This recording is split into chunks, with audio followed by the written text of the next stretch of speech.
I was in a romantic relationship with a pedophile when I was 12 years old.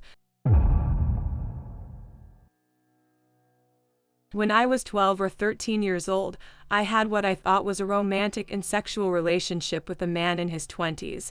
We saw each other regularly, and at the time I thought our relationship was perfectly normal. The man kept telling me that his attraction to me was normal and telling me that what we were doing was perfectly legal. We were sexually involved with each other, and I was the kind of kid who didn't know what sex was. Since then, I have struggled with PTSD. Now I am living a pretty normal life at my 18 years old and recovering from the experience. Ready to answer any questions you may have. What would you say to yourself if you could talk to yourself as a 12-year-old? I probably would have told her to stop putting up with something she didn't like. I'm not sure she would have listened if I had just told her he was too old. Sometimes he does things that you don't like. It obviously makes you uncomfortable, but he insists. Even if he were your age, that would be a terrible sign that he doesn't really love you. I know you think you're the only one who's nice to him, but you don't owe him anything. He's using you. Please tell Mom and Dad that. Do you think she would have listened in this case? I really hope so. 12-year-old kids don't really understand anything. I had no idea what a normal relationship looked like at that age, and I thought I was very kind and thoughtful when I did things with him, even when he made me feel really bad.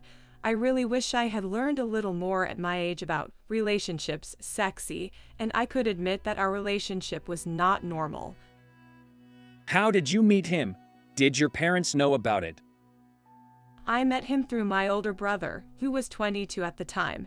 I started spending time with my older brother and some of his friends, which eventually led to me spending time alone with a few of them. They, I think, thought of me as a little sister, not just to my brother, but to everyone. They seemed to like someone younger to talk about their interests, like and other board games.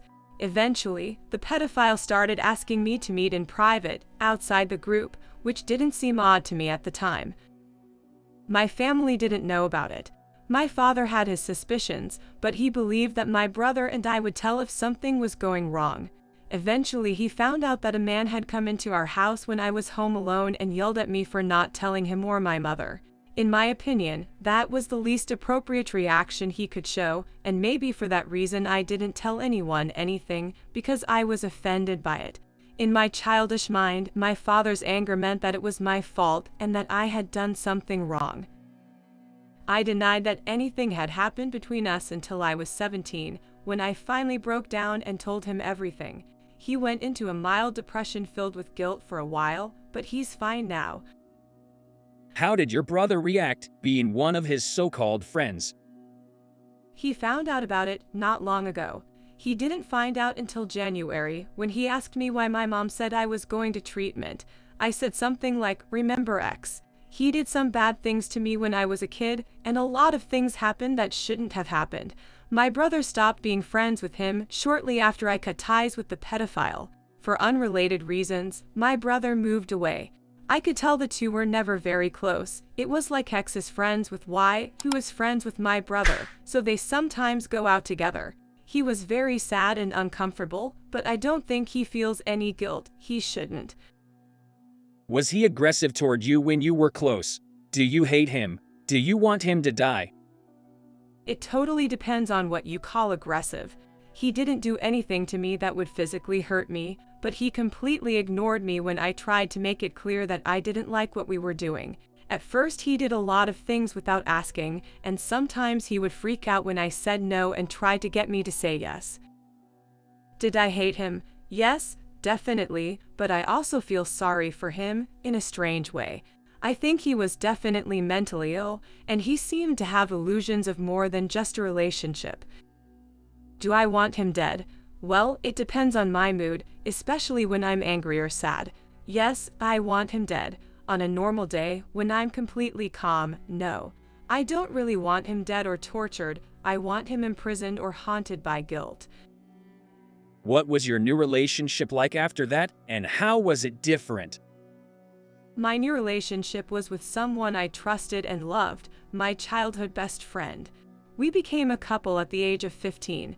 He went through something similar and we very slowly moved to the sexual part of the relationship. We were a couple for 2 years and the relationship was very healthy and filled with love and understanding. At 15, I knew he knew a lot more about sex, so I knew that saying no wasn't a bad thing. I realized then that love was a much deeper feeling than the attraction the pedophile showed, and that he never loved me like I thought he did. Going forward, I'm still a little anxious and cautious about potential partners, but I'm working hard, developing healthy relationships with my own sexual and romantic life. What treatment are you undergoing to recover? I first went to a trauma surgeon. My parents only found out about my experience a year ago, and we decided not to seek help until I turned 18.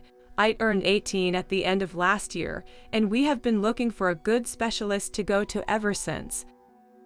When I was 14, I had periods of hunger and isolation when I heard child molestation mentioned on TV. I felt disgusted with my own body, wouldn't eat or let anyone touch me.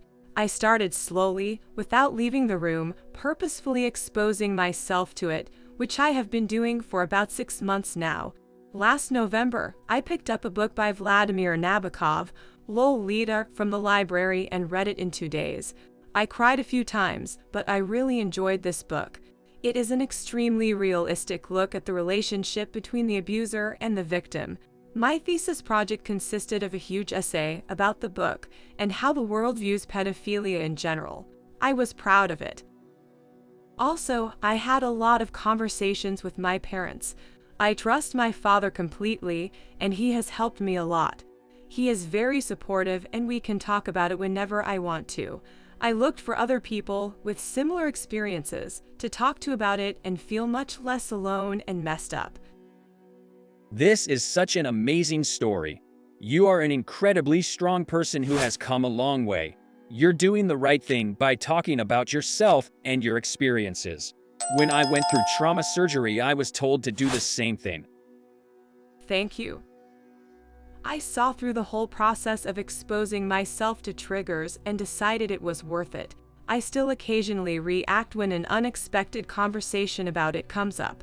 Shortly before school closed, we had a poetry class in which the teacher told a Swedish poem about a middle-aged man dating a teenager.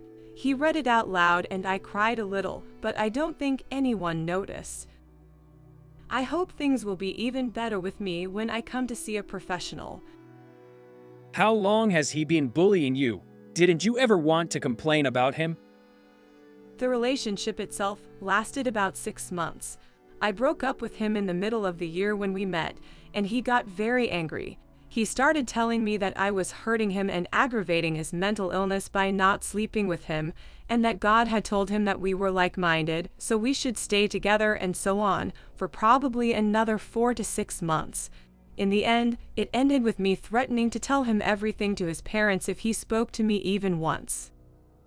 I thought about telling on him, but I didn't think it would lead to anything. There was no evidence that this had happened between us, and the fear of seeing him in court suppressed any will to do anything to have him punished. It's great that you got it all figured out and done with it. I can't imagine daily life with that kind of worry, but it sounds like you have a healthy lifestyle now. Are you concerned about maintaining a healthy relationship in the future? Thank you. My attitude toward my own sexuality has been challenging for a while, and I've had a stronger interest in relationships and sex than most people. I had my first boyfriend when I was 15. We were best childhood friends and had known each other for years, so there was always trust between us. He went through something similar, so we were pretty slow coming to the sexual part of the relationship. We slept together after a little over a year in the relationship, and I honestly think it was a good experience for both of us to have sex with someone we trust and love. I'm having a pretty tough time with partners right now. If someone shows interest in me, I'm constantly scanning them for signs that they might secretly like babies because I have flat breasts and big eyes and look younger. I know that's probably not why someone likes me, and I try not to let that phobia have an effect on my personal life. Right now, I'm looking out for a boy who knows about my past. One time I got really upset because he said I looked innocent, which caused so much anxiety. My head probably could have been a substitute for a fire station. When I calmed down, I apologized to him and we talked it over.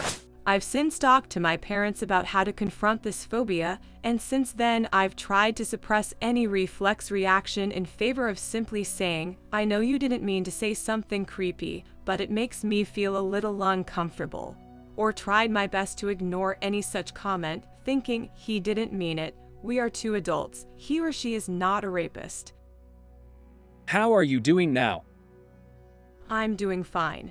My life, in my opinion, is normal. I will probably be exposed to this experience for the rest of my life, which is not good, but that doesn't mean that life is useless. Last year was particularly difficult as I tried to treat myself and make myself feel uncomfortable, but it was worth it in the long run. I'm living much better than I did a year and a half ago, and certainly much better than I did as a teenager. I have so much more to look forward to. I'm graduating from high school this year. After that, I'm going to culinary school. I'm very excited to pursue my dream. I really want to be a pastry chef. I'm very excited moving, and I'm very excited trying to find a job. Thanks for watching. Write your thoughts in the comments, what you think about this topic. Like it and subscribe. See you in the next videos. Bye.